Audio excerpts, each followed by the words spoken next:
Nah saudara, kita ada dalam khotbah berseri, kita akan mengeksposisi kitab Kolose pasal yang pertama. Dan hari ini khotbah kita berjudul Jesus Our Gospel, Yesus Injil kita.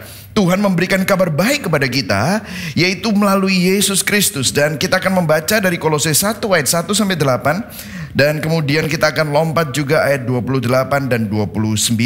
Ya, kita akan membacanya bersama-sama. Mulai dari ayat 1 kita membacanya bersama-sama. Kolose 1 ayat 1. 1, 2, 3. Dari Paulus, Rasul Kristus Yesus oleh kehendak Allah, dan Timotius, saudara kita. Kepada saudara-saudara yang kudus dan yang percaya kepada dalam Kristus di Kolose, kasih karunia dan damai sejahtera dari Allah Bapa kita menyertai kamu. Kami selalu mengucap syukur kepada Allah Bapa Tuhan kita Yesus Kristus setiap kali kami berdoa untuk kamu, karena kami telah mendengar tentang imanmu dalam Kristus Yesus dan tentang kasihmu terhadap semua orang kudus. Ayat 5. Oleh karena pengharapan yang disediakan bagi kamu di surga, tentang pengharapan itu telah lebih dahulu kamu dengar dalam firman kebenaran, yaitu Injil yang sudah sampai kepada kamu. Injil itu berbuah dan berkembang ke seluruh dunia. Demikian juga di antara kamu sejak waktu kamu mendengarnya dan mengenal kasih karunia Allah dengan sebenarnya. Ayat 7. Semuanya itu telah kamu ketahui dari Epafras, kawan pelayan yang kami kasihi, yang bagi kamu adalah pelayan Kristus yang setia. Dialah juga yang telah menyatakan kepada kami kasihmu dalam roh. Kemudian ayat 28 saya lagi. Dialah yang kami beritakan, apabila tiap-tiap orang kami nasihati, tiap-tiap orang kami ajari dalam segala hikmat, untuk memimpin tiap-tiap orang pada kesempurnaan dalam Kristus. Ayat 29.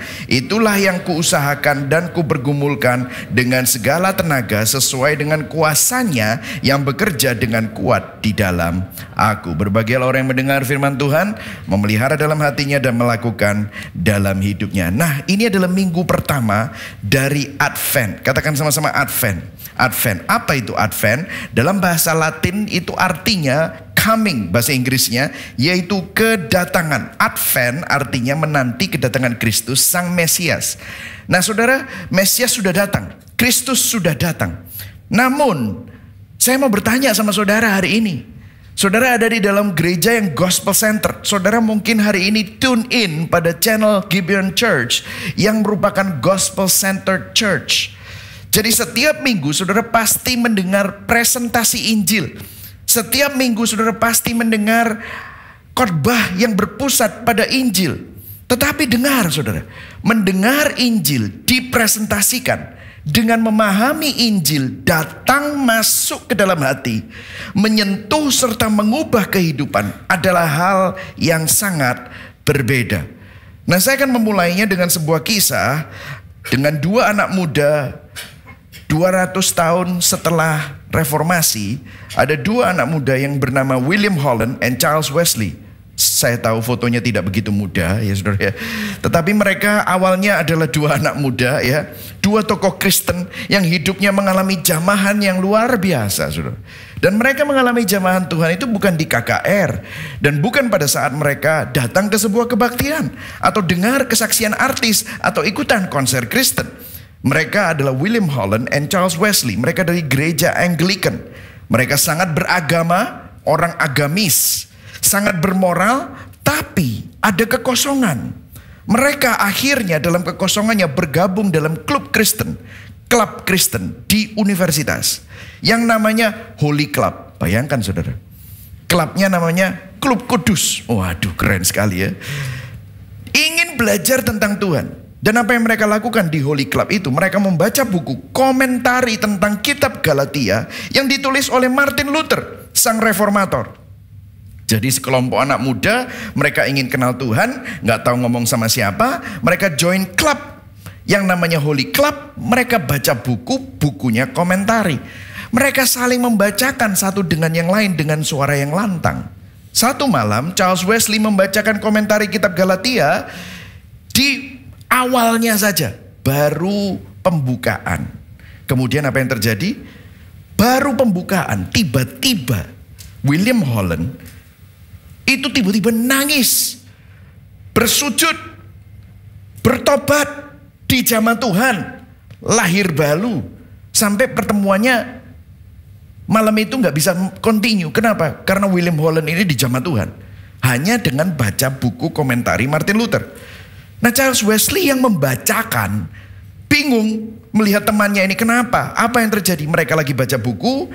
Baca bukunya buku yang sama, dengarnya kata-kata yang sama. Kok hasilnya bisa berbeda? Maka William Holland menulis. William Holland malam itu, sesudah itu dia menulis. Charles Wesley membacakan kata pengantar dari komentari Martin Luther dengan lantang. Muncullah suatu kekuatan atas diri saya yang tidak dapat saya gambarkan. Beban berat saya hilang dalam sekejap. Hatiku begitu dipenuhi dengan kedamaian dan kasih Tuhan. Hingga aku menangis sampai saya mengira saya melihat juru selamat kita Yesus Kristus. Teman-temanku yang melihat begitu, mereka terpengaruh juga berlutut dan berdoa. Namun Charles Wesley masih belum mengerti. Charles nggak mengerti dan bingung apa yang terjadi dengan temannya William Holland. Kok berubah, berbeda, kenapa? 3 hari kemudian, saudara tahu, Charles Wesley nggak terima. Dia baca itu komentari tiap hari. 3 hari kemudian membaca tulisan Luther di dalam buku yang sama. Tuhan memberikan Charles Wesley pemahaman dan pertobatan yang sama. Charles Wesley bertobat pada tanggal 21 Mei 1738. Dan inilah yang dia tulis. Dia menulis begini, pada tengah malam saya membaca buku ini. Saya menyerahkan diri saya kepada Kristus. Saya dijamah Tuhan. Saya aman. Baik saat saya tidur, maupun saya bangun, maupun saya berjalan. Saya aman di dalam Kristus. Akhirnya kedua tokoh ini membuat pergerakan yang luar biasa di Inggris yang membawa suatu gelombang kebangunan rohani. Charles Wesley menulis lagu Hark the Herald Angels Sing Glory to the Newborn King. Ya itu ya saudara ya.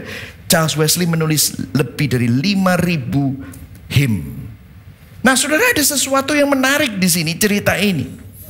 Bagaimana kita mengetahui bahwa kita telah dijamah dan mengenal Injil dengan sebenarnya? Orang karismatik akan bilang kamu akan nangis, berlutut, dan terseduh-seduh. Orang reform akan bilang kamu akan menerima pencerahan meskipun mukanya datar-datar saja, gitu saudara. Ya kan? Orang Protestan mungkin berkata kamu akan manggut-manggut gitu saudara ya, dengan ketenangan gitu saudara. Tetapi apakah itu? Nah saudara, disinilah kalau kita perhatikan Kolose 1 ayat 6 dikatakan begini. Injil yang sudah sampai kepada kamu. Katakan sama-sama, sudah sampai. Sudah sampai. Injil itu apa saudara? Berbuah dan berkembang di seluruh dunia. Bahasa Inggrisnya the gospel which has come to you. Sudah advent di dalam hidupmu. The day you heard it, you understood the grace of God in truth. Waktu kamu mendengarnya, kamu gak cuma hanya mendengar. Kamu bukan hanya memahami secara biasa, tetapi mengenal, ginosko, mengenal kasih karunia Allah dengan sebenarnya. Nah saudara, pertanyaan saya begini. Bagaimana Rasul Paulus tahu bahwa Injil sudah sampai kepada orang-orang Kolose? Bagaimana Rasul Paulus tahu bahwa Injil itu berbuah dan berkembang? Artinya ada buktinya. Yang setuju katakan amin. Ada buktinya, ya kan? Artinya waktu kita mengenal kasih karunia Allah dengan sebenarnya, ada buktinya. Nah, apa yang menjadi buktinya? Nah, saya akan memberikan kepada saudara melalui khotbah ini indikasinya bahwa Injil itu sudah sampai kepada kita, hati kita, dan ada buktinya dan ada buahnya. Nah, minggu lalu kalau saudara bisa kita kembali ke sini. Minggu lalu kita belajar bahwa cerita kita menentukan identitas kita. Dan identitas kita menentukan perilaku kita. Jadi apa yang saudara putuskan, apa yang saudara pikirkan, apa yang saudara menjadi tindakan-tindakan saudara, itu dipengaruhi oleh siapa yang Anda percayai tentang siapa saudara. Dan apa yang saudara percaya tentang siapa saudara itu dipengaruhi oleh cerita yang saudara dapat tentang dirimu. Nah, tanpa Injil kita selalu percaya bahwa oh ya, saya selalu bilang kan, Michael Christian itu adalah seseorang yang keras, seorang yang hard worker, seorang yang disiplin, seorang yang sangat detail. Kenapa? Karena dulu waktu saya grow up, saya ada di sebuah lingkungan yang sangat disiplin, sangat penuh dengan peraturan, sangat keras. Sehingga kalau saya bisa bilang, I'm broken. Saya penuh dengan penderitaan dan mungkin ada kepahitan-kepahitan. Dan apa yang terjadi? Kalau cerita saya berdasarkan brokenness saya, cerita saya berdasarkan masa lalu saya yang kelam mungkin, ada penderitaan, ada kepahitan. Apa yang terjadi? Identitas saya selalu ada di dalam identitas yang broken. Dan itu akan selalu membuat berhala. Berhala itu misalnya kalau saya memang orang yang mau diakui, maka saya akan melakukan perilaku saya untuk mendapatkan pengakuan. Saya kerja keras untuk jadi kaya, untuk jadi sukses, untuk dianggap orang. Sehingga cerita saya yang broken itu menentukan identitas saya yang ingin diakui. Sehingga semua apa yang saya lakukan itu semua berdasarkan apa yang menjadi identitas saya, yang berdasarkan cerita saya yang rusak. Itulah sebabnya tiap minggu kita perlu mendengar Injil. Sehingga cerita saudara itu diubah. Cerita Tuhan jadi cerita saudara. Sehingga Injil juga bisa menebus identitas saudara. Sehingga berhala semakin lama semakin redup. Saya selalu bilang begini, saudara belum pernah ngerasain nikmatnya Kristus, makanya saudara maunya senang sama nikmatnya seks, sama nikmatnya hedonisme, sama nikmatnya materialisme dan kemewahan dan kefanaan dunia. Makanya saudara belum pernah, kayak saudara minum kopi sachetan, makanya saudara nggak pernah merasakan yang lebih enak, kopi yang berasal dari Itali, kopi yang berasal dari Perancis. Saudara nggak pernah ngerasain itu. Atau kopi yang berasal dari Aceh Gayo, nggak pernah ngerasain itu. Makanya saudara selalu happy dengan kopi yang pakai sachetan itu. Dan saudara bilang, wah ini enak kopinya. Itu nggak enak, lu belum ngerasain yang enak. Begitu juga dalam hidup kita. Kita selalu kembali kepada cerita kita. Kenapa? Kita belum merasakan dan melihat keindahan Injil. Itulah sebabnya kita selalu dengan cerita kita yang penuh dengan brokenness kembali kepada berhala. Tetapi semakin saudara mendengar Injil, semakin saudara ditebus identitasmu oleh Injil, berhala itu lama-lama akan hilang. Karena engkau memandang kepada pribadi Kristus. Yang setuju katakan amin. Ya. Sudah bisa melihat ini ya. Nah pertanyaannya kan begini. Pastor gimana caranya membuat cerita saya diganti sama ceritanya Tuhan? Karena banyak orang mendengar Injil, terus hidupnya tetap saja sama, penuh dengan brokenness, penderitaan dan kepahitan. Kenapa? Saya nggak bilang penderitaan itu jelek. Tetapi kalau saudara hidup dalam penderitaan tapi identitasmu Kristus, saudara akan tetap sukacita. Betul nggak saudara? Ya. Tetapi kalau saudara hidup dalam penderitaan dan identitasmu bukan Kristus, tetapi identitasmu adalah berhalamu, maka perilakumu pasti akan selalu negatif, sengak, gak enak, penuh dengan kepahitan. Kenapa? Karena ceritamu belum ditebus, identitasmu masih sama. Gimana caranya buat Injil ini bisa mengubah ceritamu menjadi ceritanya Tuhan? Terbalik, ceritanya Tuhan menjadi ceritamu. Ya, jangan terbalik ya saudara. Ceritanya Tuhan menjadi ceritamu. Nah inilah yang akan saya bahas minggu ini. Ini ngomong gini aja 5 menit saudara ya. Jadi poin saya ada 3. Injil adalah kabar baik. Apakah Injil adalah kabar baik buat saudara? Yang kedua, Injil berkuasa mengubah. Apakah Injil mengubah saudara? Dan yang ketiga, Injil adalah Yesus Kristus. Apakah kita sadar bahwa Injil adalah Yesus Kristus? Jadi kita masuk ke dalam poin yang pertama. Injil adalah kabar baik. Yang setuju? Siap mau belajar katakan yes? Yes, oke ya. Nah, saya akan break it down. Injil adalah kabar baik. Tapi saya akan mulai dengan ini. Injil adalah kabar. Katakan sama-sama, Injil adalah kabar. Nah, saya kasih sedikit ilustrasi, saudara. Kalau saudara masih ingat ini, kapan ini terjadi? Tahun 2020. Jokowi umumkan 2 orang di Indonesia positif corona. Dan kemudian breaking news, tambah 7.259 kasus corona. 25 Desember, tembus berapa orang itu? Ya, saudara ya, apa yang terjadi?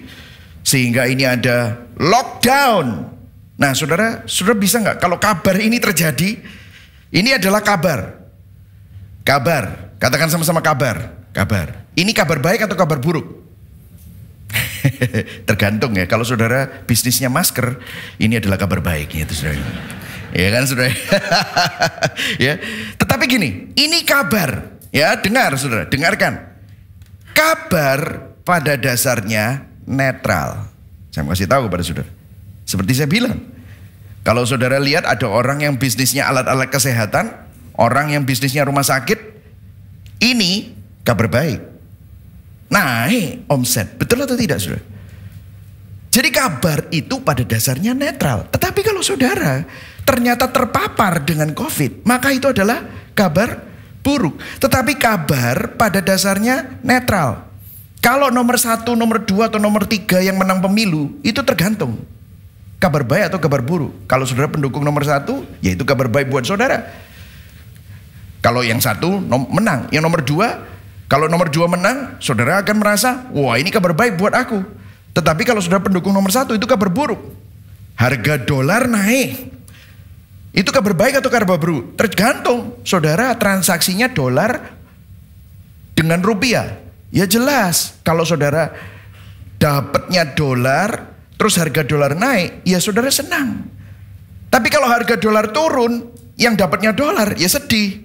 Jadi kabar pada dasarnya netral. Kalau Anda masih single, cewek atau cowok yang Anda sukai menikah, kabar baik atau kabar buruk?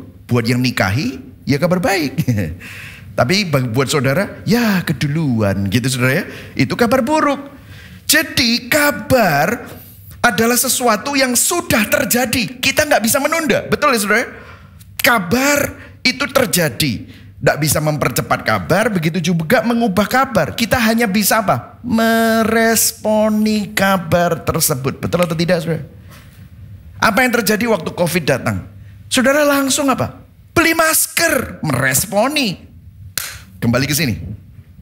Kabar menentukan identitas dan perilaku. Saudara tahu, aku mau jadi orang sehat. Ini hanya dalam yang fana saja. Ceritanya apa? COVID datang, maka aku mau tetap sehat. Perilakunya menentukan responnya. Betul atau tidak, saudara? Saudara respon.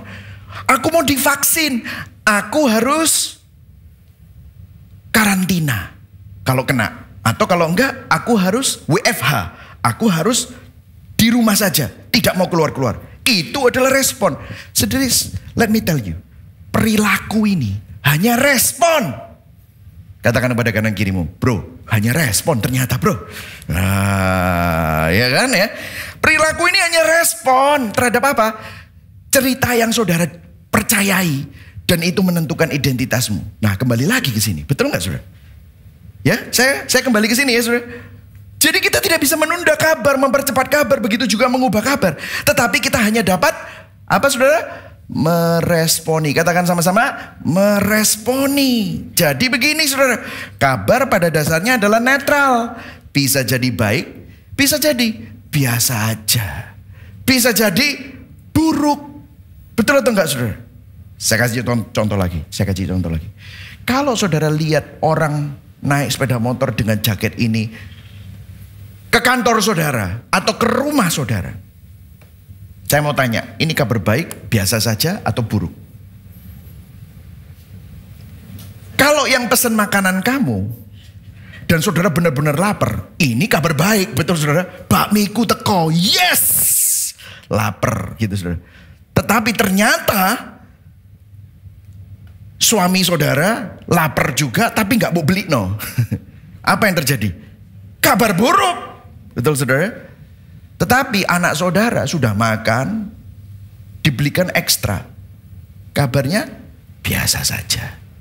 Ya sudah tak simpen untuk besok. Nangkep saudara? Nangkep? Kalau misalnya saudara lihat Piala Dunia 2022. Siapa yang menang ini? Oh, enggak peduli ya. Oh, ini siapa yang menang? Argentina menang. Wow, pendukung Argentina kabar baik. Pendukung Prancis kabar buruk. Yang enggak peduli sama sepak bola biasa aja. Ngerti ya? Ngerti ya saudara? Injil, dengar, juga begitu. Kamu dengerin Injil itu apa? Injil bisa baik, Bisa biasa saja, bisa buruk. Saya mulai dari yang buruk ya. Kalau kamu sudah mencoba menyelamatkan dirimu dengan perpuluhanmu, dengan doamu, dengan berbuat baik, supaya mendapatkan perkenanan Tuhan, dikasih Injil. Tidak usah, semuanya karena anugerah. Loh, kok enak anugerah? Gak bisa. Makanya orang itu yang percaya bahwa begini ya, kalau kamu melayani Tuhan, kalau kamu kudus, kalau kamu begini, kalau kamu begitu, kamu nanti akan mendapatkan berkat, kamu mendapatkan perkenanan, urapan. Itu paling anti sama berita anugerah. Saya loh disirikin orang terus ngomong, Pak Michael ini sering nanya ngomong anugerah terus. Tidak benar itu. Loh, Alkitab sola gratia itu adalah reformasi. Jadi kabar buruk buat orang yang selalu menebar ketakutan dan menebar iming-iming. Betul atau enggak? Kabar buruk. Tapi buat orang yang kita nggak sadar bahwa kita ini berdosa dan butuh keselamatan, Injil biasa aja. Biasa. Aku ke gereja ya biasa. Salib, ya biasa. Aku tahu. Iki loh aku nganggu salib. Ono tato nih bareng salib. Biasa. Tapi jadi kabar baik kalau kita menyadari bahwa keberdosaan kita itu tidak bisa diselamatkan oleh siapapun. Aduh, aku ini pengen jadi baik, kok nggak bisa ya. Tiap kali seperti Rasul Paulus bilang, apa yang aku mau lakukan itu kepinginnya baik, tapi bukan yang baik yang aku lakukan. Kok terus yang selalu jadinya dosa. Dan tiba-tiba ada kabar anugerah bahwa Tuhan mati buat kamu, Tuhan bangkit buat kamu, Tuhan memberikan barang siapa yang ada di dalam Kristus, dia adalah ciptaan yang baru, yang lama sudah berlalu, yang baru sudah datang. Karena begitu besar kasih Allah akan dunia ini, sehingga dia mengaruniakan anaknya yang tunggal, supaya barang siapa yang percaya kepadanya tidak binasa, melainkan beroleh hidup yang kekal. Wow, tiba-tiba saudara bisa melihat, ini kabar baik buat saudara. Injil ini biasa saja atau kabar baik? Atau bahkan kabar buruk? Saudara mangkel. Kenapa? Seakan-akan semua perbuatan baikmu tidak diperhitungkan. Saudara, kalau saudara perhatikan pada waktu Advent, ada sebuah penampakan dari malaikat kepada para gembala di Lukas 2 ayat 10. Tetapi malaikat itu berkata kepada mereka, jangan takut sebab aku membawa apa saudara? Kabar baik kepadamu. Kabar yang akan membuat semua umat Allah bersukacita. Saudara tahu? Saya sampai selidiki ayat ini di khotbah-khotbah yang lalu ya. Saudara tahu ada 3 hal yang ada di sini yang saya buat secepat mungkin ya. Kabar sukacita dan kabar baik buat para gembala. Ini adalah kata-kata malaikat menyanyi dan memberitakan kepada para gembala. Para gembala menerima kabar baik dan kabar sukacita. Kenapa? Karena kabar sukacita itu adalah gembala. Kenapa saya bilang ini adalah kabar baik untuk para gembala? Gembala dianggap orang najis karena mereka menyentuh domba siang dan malam, baik domba yang hidup ataupun domba yang mati. Menurut agama Yahudi, kalau orang menyentuh binatang mati, najis. Mereka juga membersihkan kotoran dan menyentuh kotoran domba. Itu juga najis. Tapi ada kabar baik. Ada kabar sukacita. Karena pemberitaan kelahiran Mesias, Sang Raja, itu diberitakan bukan hanya kepada orang Majus, tetapi kepada gembala. Artinya Tuhan memberikan kabar baik bahwa Kristus datang justru kepada gembala untuk menunjukkan bahwa Tuhan menerima mereka yang najis. Signifikansi. Ada signifikansinya. Kenapa? Gembala-gembala ada profesi yang rendah, profesi yang hina. Dan karena profesi mereka yang rendah dan hina itu, mereka nggak bisa masuk ke dalam bait Allah atau ke rumah ibadah. Mereka dianggap sama rendahnya dan hinanya dengan pelacur, sama dengan pemungut cukai. Bahkan kalau ada tindak kriminalitas, kalau sampai ada yang jadi saksi itu para gembala, maka kesaksian mereka nggak bisa diterima sebagai bukti. Gembala itu begitu hinanya sampai mereka tidak memiliki signifikansi. Tapi dengar, Tuhan memberikan kabar baik bahwa Kristus datang untuk para gembala, untuk menunjukkan bahwa Tuhan menerima mereka yang bahkan tidak dianggap orang dan hina. Pengadilan tidak menerima mereka, tetapi Tuhan menerima mereka. Saya tanya sama saudara, apakah Injil itu kabar baik buat saudara? Bisakah Injil itu jadi kabar baik? Dengar, Injil kabar baik itu adalah joyous proclamation, kabar yang membawa sukacita. Kabar ini menjadi biasa kalau kita tidak sadar bahwa kita butuh penyelamat. Banyak orang itu datang sama saya, dia nggak butuh konseling, tapi dia tahu temannya butuh konseling. Terus dia bilang begini, Pak Michael, bisa nggak ambil waktu untuk ketemu sama teman saya? Teman saya ini saya ajakin ke Gibeon, nggak mau. Saya rasa kalau ketemu sama Pak Michael nanti biar talk chair gitu loh, bisa diinjili. Waduh enak loh ngomongnya saudara. Pikirnya aku iki sopo gitu saudara ya. Terus gini loh, terus udah gitu biar dia ini banyak masalah gitu. Saya langsung bilang sama teman jemaat ini, saya bilang gini Pak, orang yang mau ditolong tidak merasa butuh pertolongan. Bagaimana dia mau bisa ditolong? Betul atau enggak? Orang kalau nggak sadar dia butuh pertolongan. Meskipun kita dari jauh ngelihat dia butuh pertolongan, gimana dia bisa ditolong? Makanya orang kalau misalnya belajar jadi lifeguard itu orang yang mau tenggelam itu loh. Mau tenggelam terus udah gitu dia apa namanya mau tenggelam itu, terus yang jadi lifeguard itu yang harus menolong dia. Itu diajarinya begini, biarin dulu sampai dia itu benar-benar kehabisan tenaga. Sampai benar-benar bergeduk, udah mau mati gitu, baru tolongan. Loh, cek jahati, bukan. Waktu kita masuk, dia masih merasa bisa. Apa yang terjadi? Dia pukul kita, dia megang kita dengan kuat gitu. Akhirnya apa? Yang nolong ikutan kelelep, saudara. Jadi kalau dia sudah tidak bisa apa-apa, baru bisa ditolong. Dengar, anugerah. Charles Spurgeon bilang begini, a man has to come to the end of himself in order for grace to come to his life. Seorang manusia harus sampai pada poin di mana dia tidak bisa apa-apa lagi.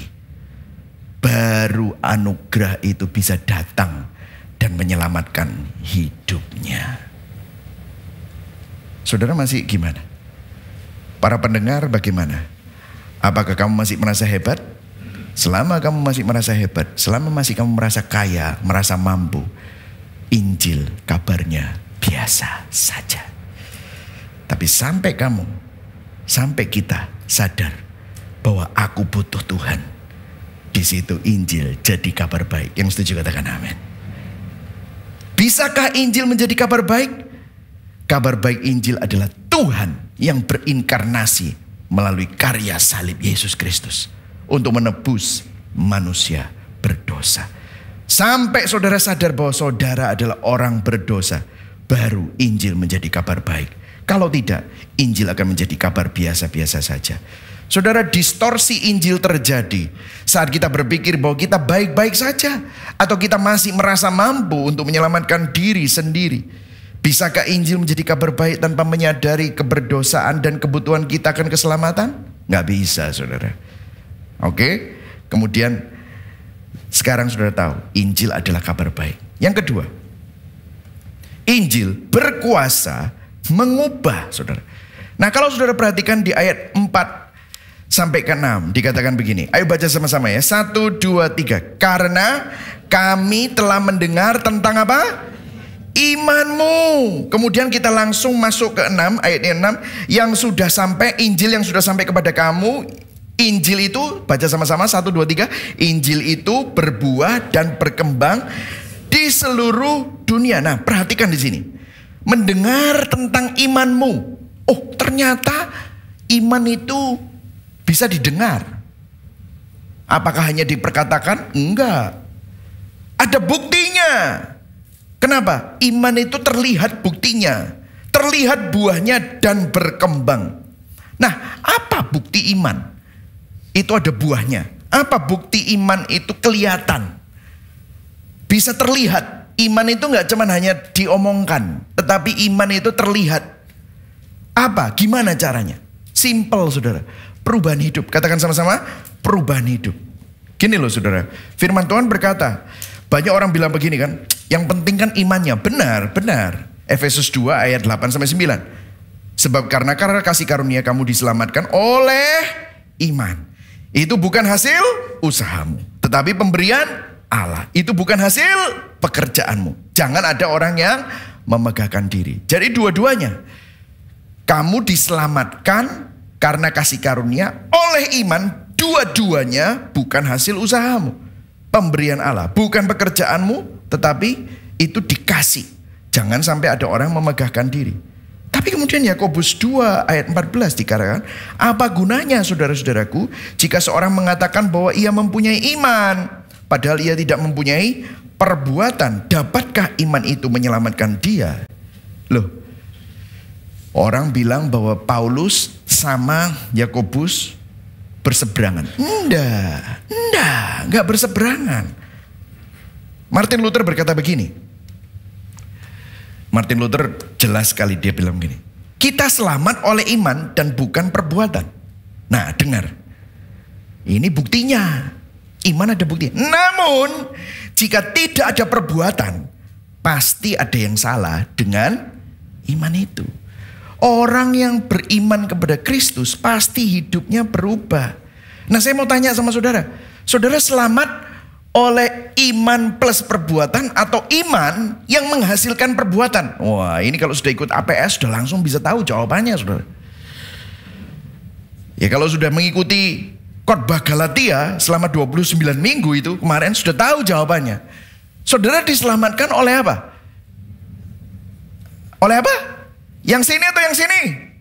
Wah, yang sini ya saudara ya. Bukan yang ini ya. Ya. Saya selamat oleh iman kepada Kristus.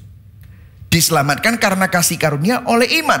Dan itu yang menghasilkan perbuatan. Saudara bukan diselamatkan oleh iman dan perbuatan.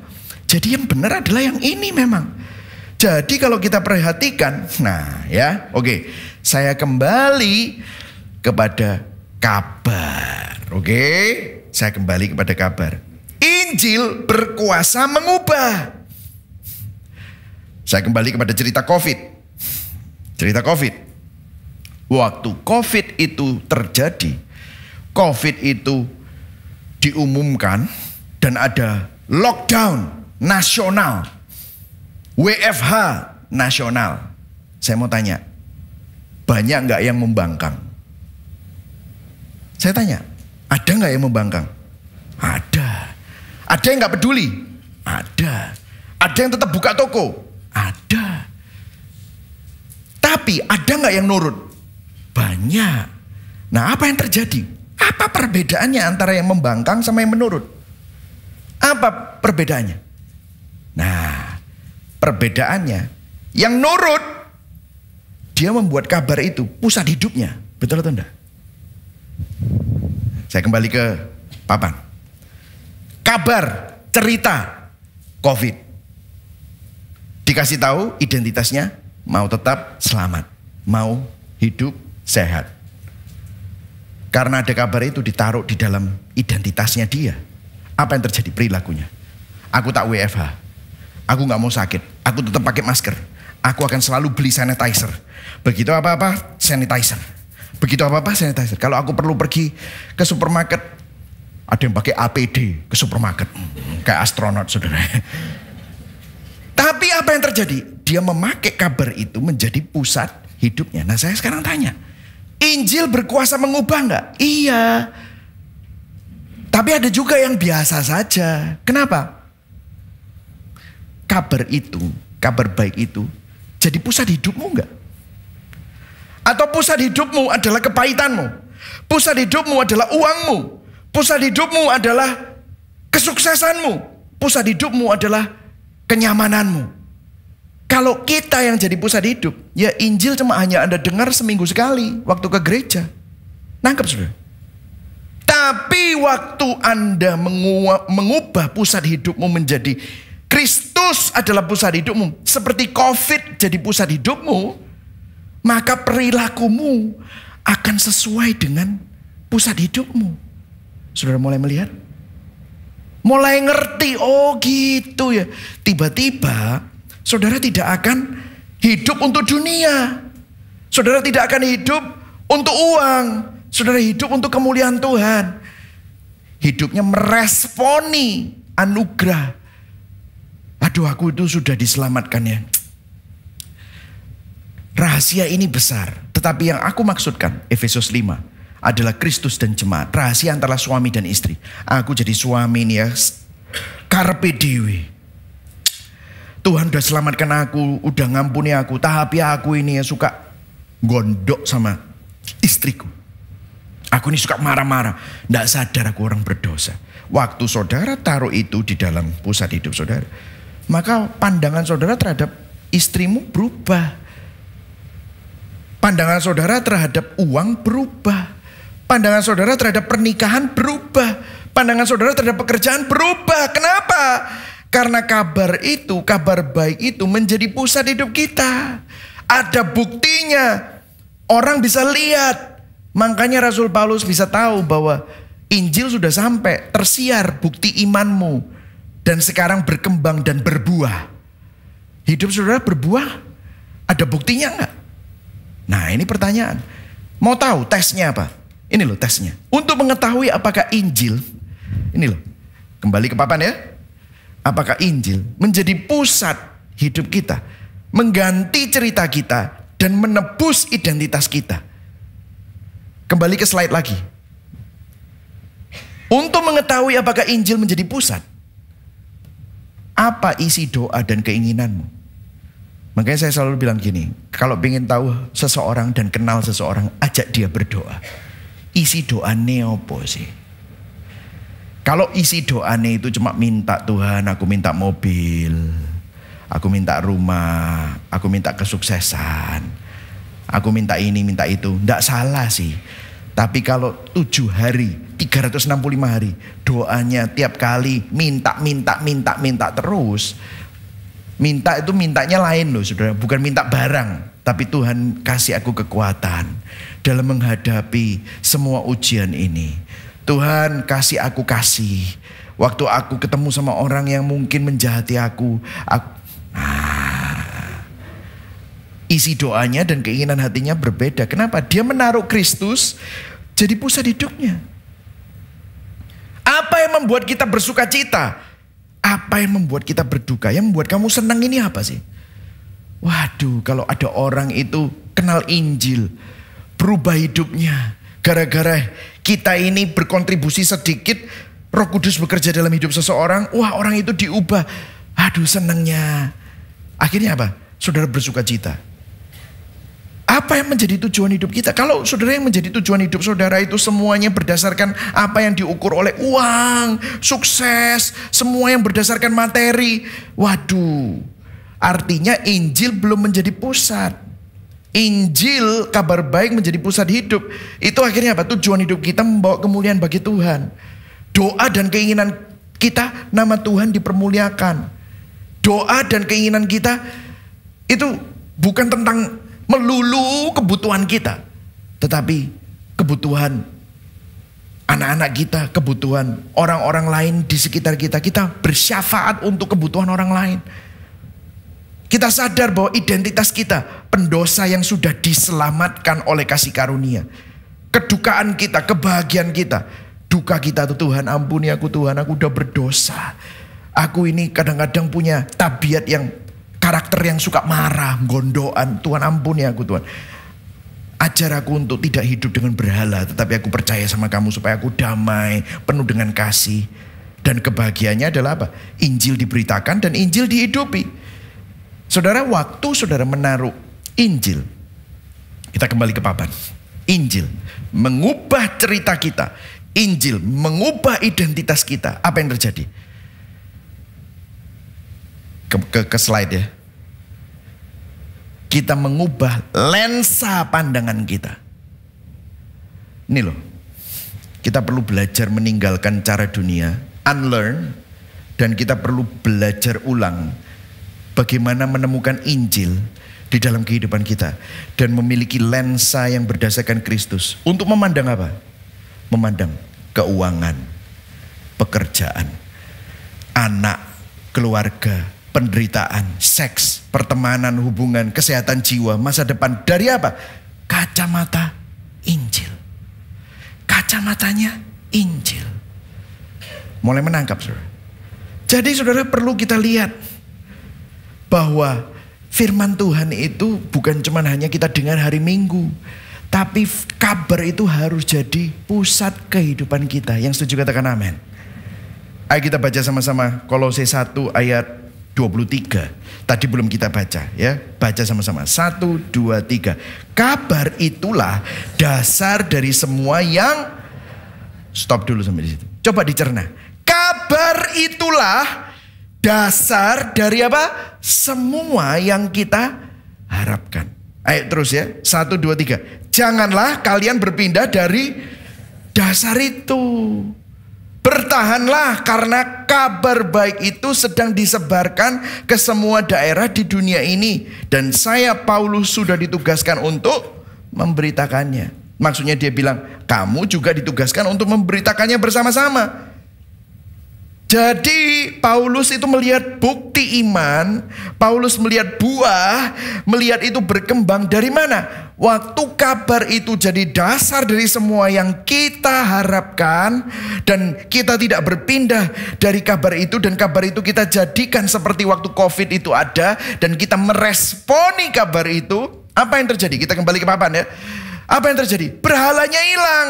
Ini sudah tidak lagi menjadi identitas kita. Apa yang menjadi identitas kita? Injil mengubah cerita kita.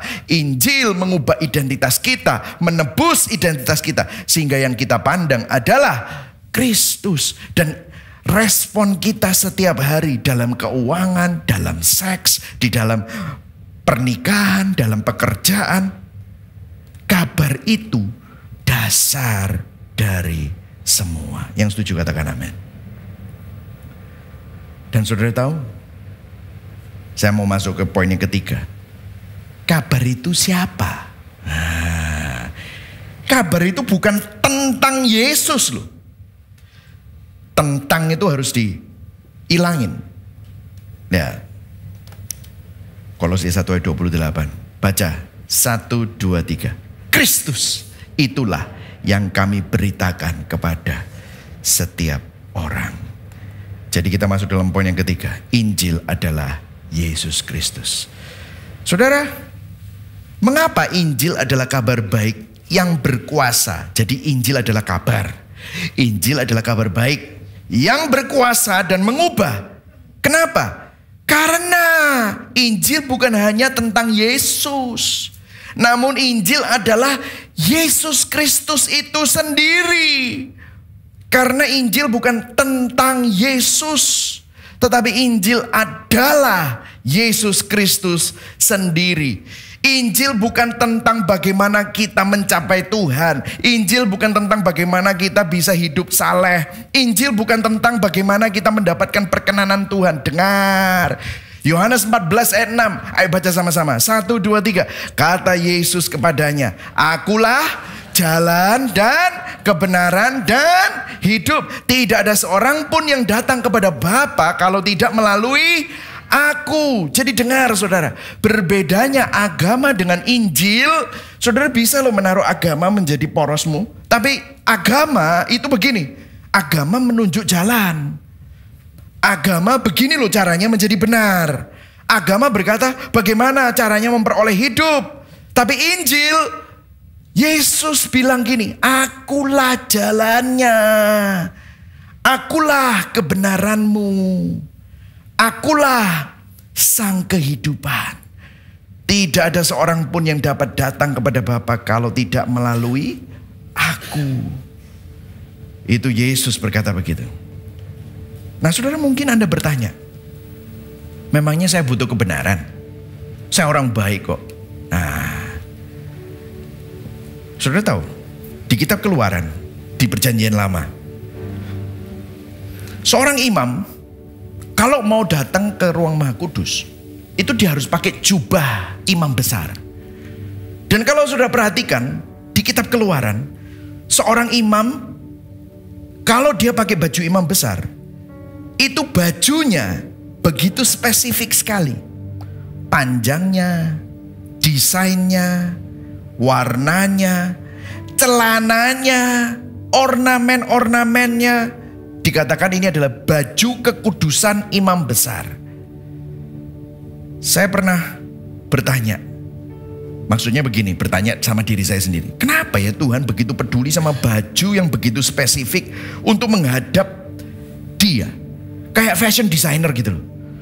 Kayak Tuhan itu fashion designer yang sangat melankolik dan cermat. Bajunya harus sesuai, kalau enggak mati. Mati. Aneh ya. Nah saya waktu itu nggak ngerti. Terus saya membaca Keluaran 28 ayat 43, saya nggak usah bacakan. Tetapi dikatakan bahwa kalau seorang imam besar tidak menggunakan baju ini masuk ke ruang Maha Kudus, dia langsung mati karena kesalahannya. Karena kesalahannya. Nah dengar. Mungkin saudara berkata begini, apa hubungannya sama akulah jalan kebenaran dan hidup? Dengar. Ada. Dari perjanjian lama Tuhan ingin memberikan bayangan bahwa harus ada baju yang menjadi lapisan, menjadi barrier, menjadi lapisan antara Tuhan yang Maha Kudus dengan orang berdosa. Dan baju ini adalah bayangan, dan baju ini adalah nubuat akan Kristus Yesus. Dengar, saat kita percaya kepada Kristus, waktu saudara dan saya percaya kepada Kristus, Dia yang menjadi baju kita. Jalan masuk kepada Tuhan yang Maha Kudus. Yesus Kristus menjadi jubah kita sehingga kita menemukan jalan masuk. Yesus Kristus jadi jubah kebenaran kita. Kita yang berdosa tidak lagi dilihat oleh Tuhan, tetapi yang Tuhan lihat adalah jubah kebenaran. Karena kita percaya kepada Kristus, kita mengenakan jubah kebenaran Kristus. Dan bukan hanya itu, Dialah sang kehidupan. Dia menjadi kehidupan kita. Artinya begini, the gospel is Jesus plus nothing. Injil adalah Yesus plus, tidak ada yang lain, cuma Yesus tok. Karena Yesuslah yang menjadi baju kita, sehingga kita bisa ketemu sama Tuhan. Saudara dan saya dulu adalah musuh Allah. Saudara dan saya adalah orang-orang yang dibuang oleh Allah, yang mestinya tidak berharga dan semestinya dihukum oleh Allah.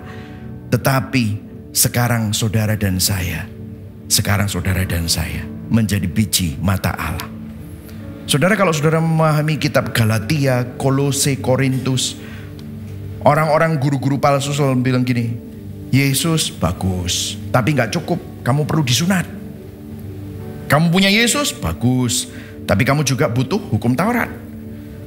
Kamu punya Yesus bagus, tapi kamu harus melakukan ini dan kamu melakukan ini. Problemnya ya orang sekarang, kita punya Yesus, tapi kita juga butuh bla bla bla bla. Yesus plus. Ketika kita percaya Kristus, di dalam Kristus, Kristus menjadi kebenaran saudara. Kristus adalah kemuliaan saudara. Kristus adalah kebijaksanaan saudara. Kristus adalah kehidupan kita. Sehingga kabar itu bukan cuma hanya di luar kita, tapi kabar itu menjadi pusat kehidupan kita. Kalau kita perhatikan di ayat yang terakhir kita baca tadi, Kolose 1 ayat 29. Itulah yang kuusahakan dan kupergumulkan dengan segala tenaga sesuai dengan kuasanya yang bekerja dengan kuat di dalam aku. Dengar saudara, dari mana Paulus mendapatkan kekuatan untuk mengusahakan, untuk menggumulkan dan menghidupi panggilannya? Kekuatan Paulus datang dari Kristus. Dengar saudara, Kristus yang kekal masuk ke dalam kefanaan. Kristus yang berkuasa menjadi tidak berdaya. Kristus yang terkuat menjadi yang terlemah. Kristus yang tertinggi menjadi yang terendah. Supaya apa? Supaya kita yang fana menerima kekekalan. Supaya kita yang tidak berdaya menerima kuasa. Supaya kita yang lemah menerima kekuatan. Supaya kita yang rendah menerima kemuliaan. Dengar, Yesus datang dan menjalani kehidupan yang seharusnya kita jalani. Tetapi dia mati dalam kematian yang seharusnya kita alami. Yesus taat dengan ketaatan sempurna sesuai dengan tuntutan Allah yang seharusnya kita harus hidupi. Namun harus dihukum mati dengan kengerian yang seharusnya menjadi hukuman saudara dan saya. Dia jalani. Untuk apa? Untuk supaya saudara tidak binasa, tetapi saudara menerima jalan kebenaran dan hidup. Berikan tepuk tangan buat Tuhan. Ini adalah Injil, Injil, saudara. Sam Elberry bilang begini, you don't need to look good to make Jesus looks good. You need to look broken so Jesus looks all sufficient. Kita tidak perlu terlihat baik untuk membuat Yesus terlihat baik. Kita perlu terlihat hancur supaya kecukupan Yesus semakin nampak. Sudah saya berikan kesaksian pribadi ya saudara. Saya dulu percayanya prosperity gospel. Saya pikir kalau saya kaya, saya sehat, dan saya makmur, orang respect saya dan mau dengarkan Injil. Aku lo wong soge, tak omongi Tuhan itu baik. Pasti orang nggih. Itu saya percayanya itu. Makanya saya selalu bilang begini, saya akan melayani Tuhan. Karena saya tahu waktu saya melayani Tuhan, ini teologi salah ya. Saya melayani Tuhan, Tuhan akan layani saya. Sombongnya gitu. Nah, kalau saya memberi, saya akan menabur, maka Tuhan akan memberkati saya. Wah, saya akan melayani sampai ke pulau-pulau. Wah, nanti semakin saya banyak ke pulau-pulau menderita buat Tuhan. Wah, waktu pulang nanti saya akan mendapatkan upahnya 10 kali lipat, 30 kali lipat, 60 kali lipat, 100 kali lipat. Itu yang saya pikir. Tapi apa yang terjadi? Waktu saya melakukan itu semua, tetap saja waktu tahun 2008 ada krisis ekonomi. Waduh, bisnis saya hancur-hancuran saudara. Sampai akhirnya semuanya disita, semuanya hancur, semuanya karena kredit macet, semua tidak bisa melakukan, kredit-kreditnya semua macet, bisnisnya juga sepi, semua trade show juga sepi. Waduh, kita habis-habisan. Rumah yang saya bangkan itu harganya jadi setengah saudara. Gila, gimana saya? Nggak, pokoknya benar-benar habis saudara. Saya sampai marah sama Tuhan. Tuhan, mana buktinya? Kamu katanya kalau saya layani engkau, katanya engkau melayani saya. Kalau saya memberi katanya, wah saya marah sekali. Tapi di situ saudara saya sadar, cerita saya kembali ke sini.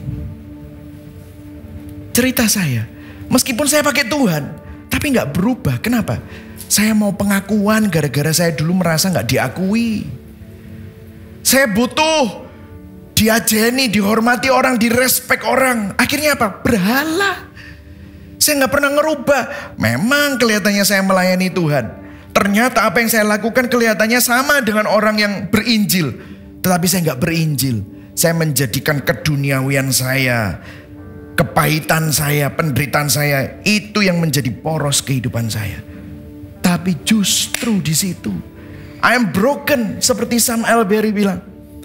Saya hancur, saya nggak punya apa-apa lagi. Saya mau sombong apa? Dulu gembala saya bilang, Mike, kamu ini ada panggilan untuk jadi pastor. Saya bilang, Pak Pendeta, kamu gak bisa bayar saya. Sombongnya. Saya aja yang bayarin kamu. Sombongnya luar biasa. Sampai Pak Pendeta saya, ya sudah diam aja. Sombongnya setengah mati. Tapi waktu itu saya datang ke Pak Pendeta, saya hancur habis. Dan doain saya. Dia cuma bilang, Tuhan sama kamu. Aduh, di situ saya ketemu sama Tuhan. Sudah tahu kenapa? Kok Yesus selalu ada di tempat yang paling rendah? Gembala dia ada di sana. Salib dia ada di sana. Kenapa? Kok selalu Yesus selalu ada di tempat yang paling gelap, di antara tempat yang paling hancur, di tempat yang paling rendah? Kenapa? Supaya waktu saudara datang ke tempat yang paling rendah, waktu saudara hancur sampai di tempat yang paling gelap, saudara tidak jumpa sama siapa-siapa, tapi saudara jumpa sama Yesus. Saudara jumpa sama dia. Dan waktu itu saya berjumpa sama Yesus. Ternyata Yesus gak butuh uang saya. Yesus gak butuh semua kehebatan saya. Justru yang dia butuh kehancuran saya. Sehingga cerita saya bisa ditebus. Diganti oleh Injil. Identitas saya yang selalu berdasarkan ini diganti oleh Injil.